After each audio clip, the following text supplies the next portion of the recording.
mo bang kumita? Nang walang nilalabas na pera? Pwede ba yun? Basta ilabas mo lang yung ano. Ano yun?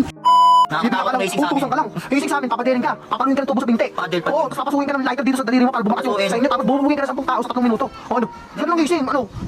Sabi na eh, yung grupo nyo mababa rin racing kaya mabilis Ano makapasok. ba yung racing namin? Oo, racing nyo. Ang ginawa kasi sa akin, tinakpan yung mata ko. Ayun nga, racing yung katatakpan yung mata mo. Para di malaman kung sino bubugbog. Pinabad ko yung shirt ko, pati brief ko. Ayun nga, padel nga yun. Tinatawag na padel. Tapos papaluin ka rito. Tapos pinatuwad akong ganyan, oh. Ayun nga, paano ginawa sa'yo? Paano ba yung gagawin? Oo, papadirin ka. Papaluin ka ng tubo 2x2. Ano iba yung ginawa sa Ano akin? ginawa sa'yo? Tinira nila ako. Ito, gagi ka. Hindi ba ganun yung racing? Hindi racing yun. Gangbang yun. Ilan sila? Madami mga 20.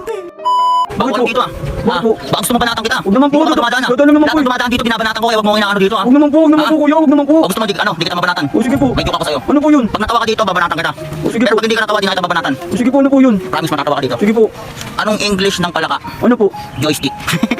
Ang ina mo. Ay. Ang kauni ng joke mo, tanga. Lumayas ka nga dito, panatang kita eh. Sorry. Malis ka. Sorry. Bisa mo. Sorry na nga eh.